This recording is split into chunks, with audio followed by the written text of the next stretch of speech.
La métropole compte plus de 620 000 habitants. Ce chiffre progresse chaque année grâce aux naissances, mais aussi aux nouveaux arrivants, séduits par son attractivité. Et comme partout en Europe, notre population devient plus hétérogène.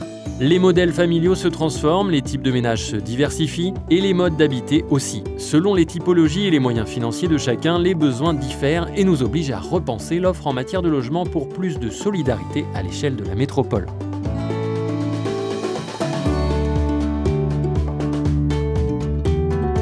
Malgré la production de logements sociaux et de logements abordables, le nombre de demandes en HLM ne cesse d'augmenter, la crise économique accentuant les inégalités d'accès au logement. De plus, un nombre croissant de familles souhaitant accéder à la propriété quittent la métropole pour les territoires périurbains, faute de moyens. L'enjeu de ces prochaines années est donc de proposer des logements adaptés à chacun, partout dans la métropole, c'est-à-dire de développer la mixité sociale. En cohérence avec le programme local de l'habitat, le PLH, c'est là qu'intervient le Plume.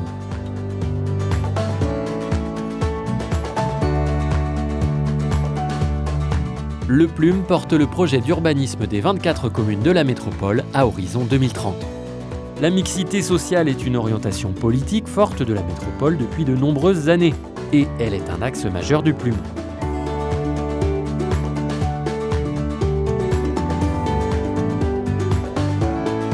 Le Plume contraint à réaliser un nombre minimal de logements locatifs sociaux là où il en manque, et inversement, à introduire des logements en accession à la propriété là où le logement locatif social est prédominant.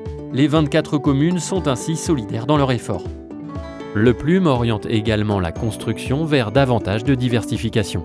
Logements de taille variée, logements en location sociale, logements en accession abordable et privée, logements collectifs ou pavillons. Il prévoit également la réhabilitation énergétique de 5000 logements par an. Pour atteindre ces objectifs, 3 dispositifs réglementaires complémentaires sont mis en œuvre dans le Plume.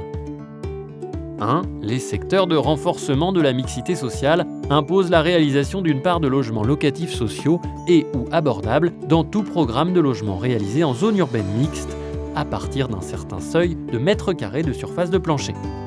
2. Les emplacements réservés pour mixité sociale qui imposent, sur des parcelles délimitées au règlement graphique, la réalisation de programmes de logement comprenant une part minimale de logements locatifs sociaux et ou abordables.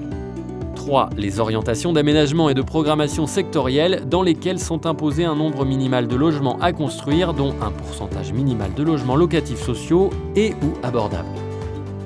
Tous ces dispositifs visent à faire de la métropole un territoire agréable à vivre pour tous, avec des logements ensoleillés aux formes architecturales désirables pour tout le monde et où la mixité sociale sera réussie.